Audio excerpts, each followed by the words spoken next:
Welcome back to the Private Practice Playbook with your host, Jay Geier. Today's episode is a special one. We are pulling back the curtain on a live event where Jay unpacks the idea of 5X. What does it really look like to multiply your practice, your impact, and even your personal growth by 5? This isn't about hitting bigger numbers in your business. It's about becoming the kind of person who's always leveling up, constantly learning, stretching, and refusing to settle for average. If you're ready to think bigger and unlock what's actually possible for you and your practice, let's jump in.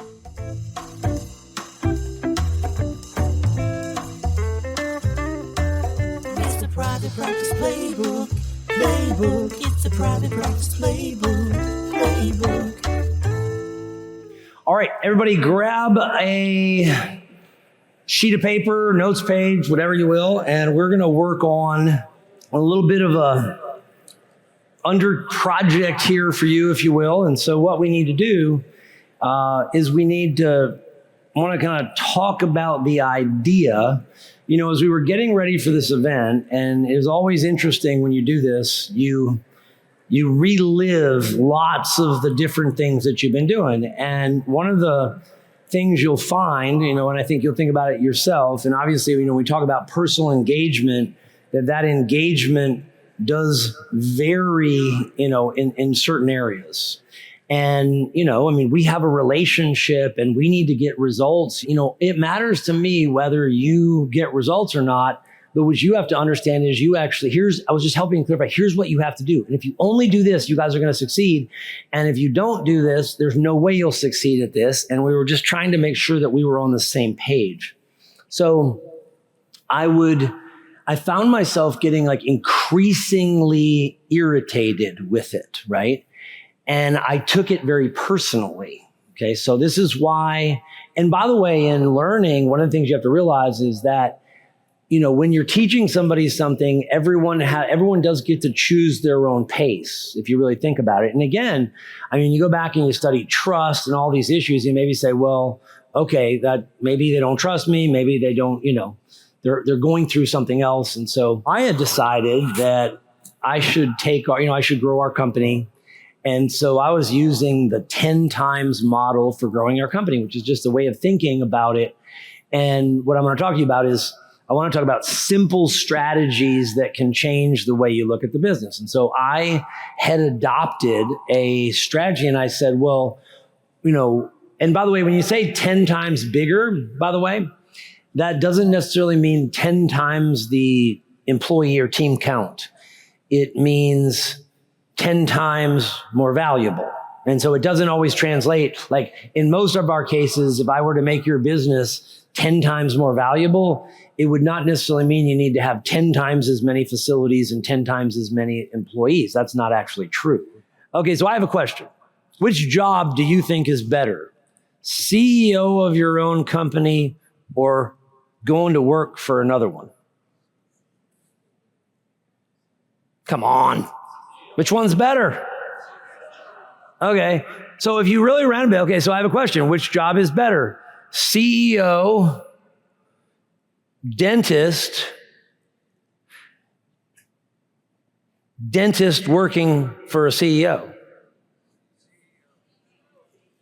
But what I'm inviting you into a conversation is about where are you going? What are you heading for? Because you're heading for something. We're all heading for something.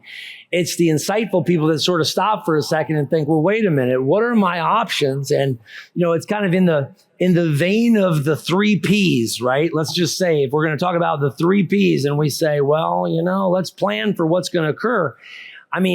You're either probably going to, right? You got to make some choices. You want to sell your business, keep working it. And then again, when you keep it, you have an identity crisis. If you go out and you spend 80% of your time learning how to be a fantastic doctor, which you should, there will be a point you come to in your life where your practice will plateau. In other words, it will just sort of stay at a level. And then your profits, because your expenses are rising, when money can't rise anymore, expenses keep rising. And then all of a sudden, margin becomes really tight. And usually that corresponds with about the same time that your body starts telling you, hey, man or woman, you might want to slow down a little bit and take care of yourself. And then all of a sudden you might need to invest in the business, and there's less money to invest in the business. And there is an S curve, okay? So like there's a curve of growth. And when you get past that curve, it becomes very hard, right? Margins are tight. The energy level isn't what it needs to be. And every business goes through that cycle, okay? And there's a formula for it. So in other words, and you have to reinvest in the business. So once it grows to a certain point, if you don't reinvest in the business, margins start to shrink, okay? And it is kind of interesting that in most of your practices, what happens is that you actually, when you go sign a lease or buy a building, you usually buy it for the condition that you're in. You don't buy it or lease it for the condition of the future growth of the business. How many of you have realized that? Yeah, so when someone comes out of practice and they sign a 10-year lease, usually you don't lease a lot of extra space. You lease like what you think you can afford. And then if you grow it, right, you now have this perplexing problem that the space is too small, okay? So, what I want to talk about with you guys is I want to go over and give you this, let's talk through this idea of what really needs to happen for you. And because it's a personal decision, I said, okay, I'm going to give you a simple concept. And the concept was this: if you're just going to, and you talk about simple, this is simple. If every time you think about anything, right, you apply the concept of this question. 5x, and it is a literal term, and I'll go through this. So what it just simply means is moving things forward, and depending on what it is, the 5, so for instance, if you said, most people don't want to 5x their team. They want to 5x the engagement of their team, right? You don't want 5 times as many people. You want a 5x engagement. So you want to learn how to apply it, right? Okay. Most people, I would say, well, how many of you would say, if I could tell you, would you like to 5x your income? Raise your hand if you'd like to. I think everybody crazy not to, right? Some people, you'd be surprised. They're just they fight against it no matter what. But I think if any of you had the opportunity to 5x your income, say, okay, I'll do it. How many of you would like to 5x your energy level? Yeah. 5x your relationships, right? Okay. So again, the concept is very easy, but it is very difficult for most people to just imagine that they could take anything and just do it 5 times. And so, because truthfully, what it requires putting the time in and creating the momentum and getting the flywheel spinning, and then it happens. You listen to Jay Geier on the Private Practice Playbook podcast, but what if you could spend 2 full days with him, live and in person? On December 4th and 5th in Atlanta, you'll have that chance at the Make 2026 Your Best Year Ever event. This is your opportunity to step away from the day-to-day, work directly on your practice, and walk out with a clear, actionable plan to make 2026 your most profitable and fulfilling year yet. You'll learn the strategies Jay has used to help hundreds of private practices multiply growth and take control of their future. Every time Jay hosts this event, it sells out, and this year will be no different. So don't wait. Call 470-410-2875 right now to reserve your seat. That's 470-410-2875. See Jay live. 2 days, 1 framework, unlimited growth. So let's go over some of the things that you can take 5x, and it's a pretty simple concept, okay? And most people have never stopped to think about it. So current revenue and profits. Pretty simple. The question is, how long would you have to concentrate on revenue and profits to take it 5 times? Anybody know? Well, I'm going to ask you another question. If you don't concentrate on taking it 5 times, how long will it take you to take it 5 times? Is it possible that you will never will in your entire life? In other words, is it almost actually predictable depending on what it is, particularly if you're at a plateau or approaching a plateau? And by the way, you might want to write this down. You are either heading for a plateau, in a plateau, or just got out of one. Pretty much that's it. Just kind of like crisis. You're either in it, just out of it, or heading right for it. Okay? I mean, it is what it is. And what's interesting is expenses. How many of you have figured out that expenses have risen your entire life? They've never gone backwards. It's the craziest damn thing. Like, if you actually think about it, like my business expenses have never gone down the entire time I've owned a business. The damn things keep going up. Everything seems more expensive. Okay? So the one thing you got to remember about your life is that, and then all of a sudden, and it's funny, you know what they say your peak expenses are? Like 53 or 54. So any of you that think you're past your peak expenses, you're wrong. It doesn't happen until that age. So what will happen? Well, so if you just stop for a second, you say to yourself, well, wait a minute, if my expenses are going to rise, and I think you'd find it true, like, I don't know about you, but like what a concert ticket costs today, what a car costs today. I mean, it's crazy, right? Like, you think back about what you bought your first car for versus what, right? I mean, it's nuts. Or house. I think my dad paid $19,000 for the first house that he ever bought. And, I'm pretty sure that I would not get anywhere close to a $19,000 house. I did buy a house for a guy in Costa Rica one time for 10 grand, which was like, I was at a breakfast meeting and he needed a house. And I said, I'm going to buy your house because somebody told me I could get it for 10 grand. I was like, this may be the only chance I get to build a guy a house. And I gifted him a house. He was like the driver who drove us around. He loves, I was like, I think he loves me because I built him a house, but not going to happen anywhere in America. So if your expenses are going to rise, then the question is what's your plan to make everything else rise? In other words, if the revenue and the money doesn't outpace the expenses, what happens? Lots of compromise. I'm just saying, this is the part where, it's easy to go, well, I don't want to do it, but then do you deal with the truth that everything gets more expensive? And like the idea of growth by austerity, which is penny pinching, really does not work. So there's been a lot of research about that. That really does not work. Like, it is very difficult to grow a business by getting incredibly cheap. Has anyone tried that? Has anyone tried that strategy? That thing is like your team is going to be like jumping off the ship. When your answer to everything is, we can't afford it, we can't afford it.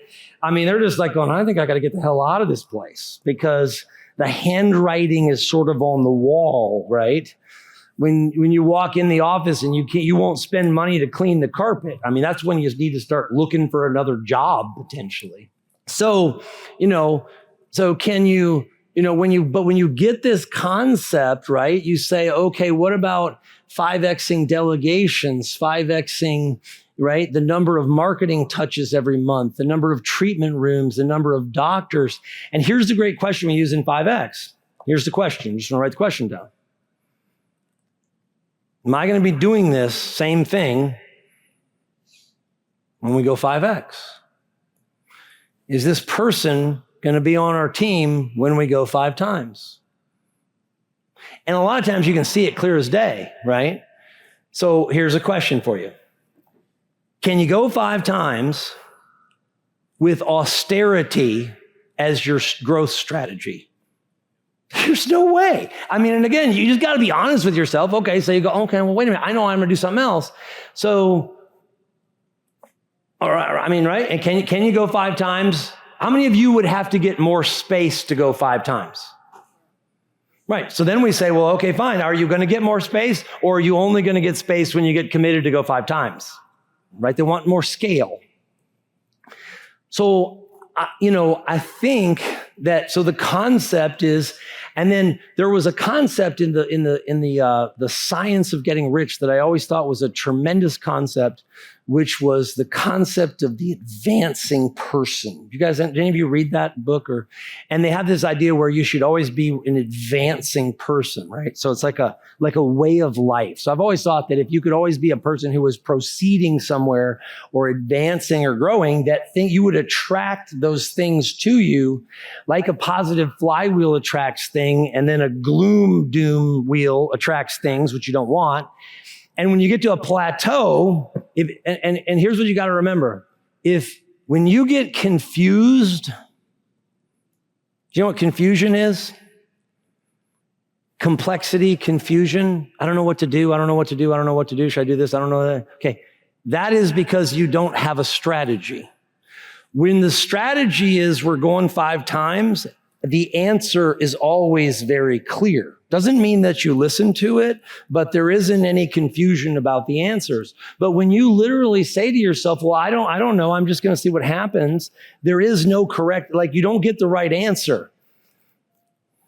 So what I want you to think about is this, is I thought a lot about this event, and I said to myself, I was like, I literally went and I knew a lot about culture, and I thought about everything I've ever done. I went back, I studied everything I could of culture. I connected with people that I knew, that some of them had been on the stage. And I was like just struck by the fact how much stuff I was already doing to do culture, but I never actually called it culture. So what's interesting and what you got to think about, if there's anything you've stopped doing, is it possible it's the thing that you're supposed to do? And most likely that's what you're going to drop.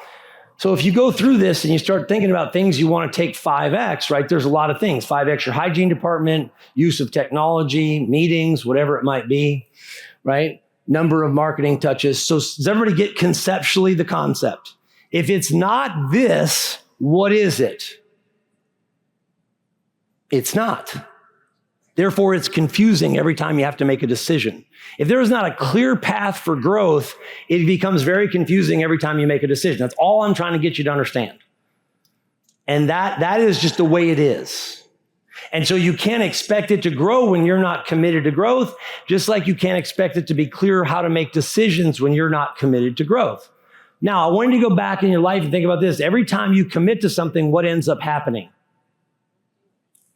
It happens. It's the craziest thing. Like, it's like a universal truth. If you commit to something, then it happens. You attract everything in your mind. That was a powerful look at the 5X mindset and a reminder that growth is not a one-time achievement. It's a way of life. When you commit to being a continuously advancing person, you'll see the impact not only in your practice, but in every part of your life. Thanks for listening to the Private Practice Playbook. Be sure to follow, rate, and share this episode with another growth-minded doc in your circle. New episodes drop on the 2nd and 4th Thursday of every month, so stay tuned and make sure you're following the show to keep your mind and your practice growing. Thanks so much for checking out this episode of the Private Practice Playbook. For clips of this episode, go ahead and check out the YouTube channel. If you enjoyed what you heard today, make sure to subscribe to the podcast at podcastfordoctors.com to unlock subscriber-only bonus episodes. Find our links below in the description.